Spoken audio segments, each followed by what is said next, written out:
Hi guys, dito ako ngayon sa Kuwait City. Excited na ako kasi bibilin ko yung unang drone ko.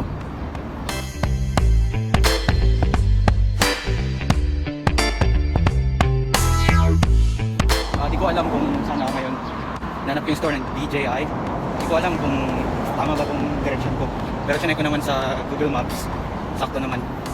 So, kakalaman mamaya. So, see you.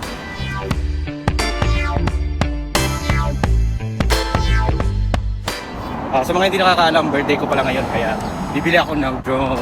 Yes, matagal ko na talagang pinapangarap tong drone na to. Naka-check ko lang sa Google Maps na sa 700 meters pa yung store nila. So, habang 9 minutes na paglalakad sa mainit na disyerto. So, weather update lang, nasa 42 degrees Celsius ngayon dito. Kaya mainit talaga, pati yung hangin mainit. So, this is para sa kaligayahan.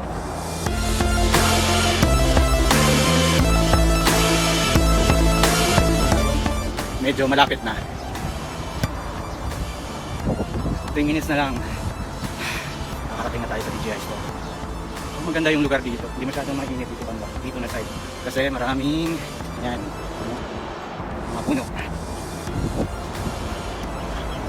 Tiis lang, kunting tiis na lang. Saka medyo malamig yung hangin dito. Hindi katulad sa doon sa open area.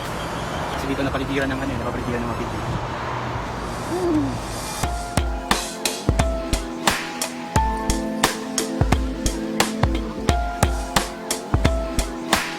Guys, I think nandito na tayo. So, worth it yata yung pag-tiis pogi natin.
Guys, after watching all the drone review for this Mavic Air for 1.5 months now, continuously watching, literally watch it every day, and I'm so excited, I'm so blessed that I finally got it.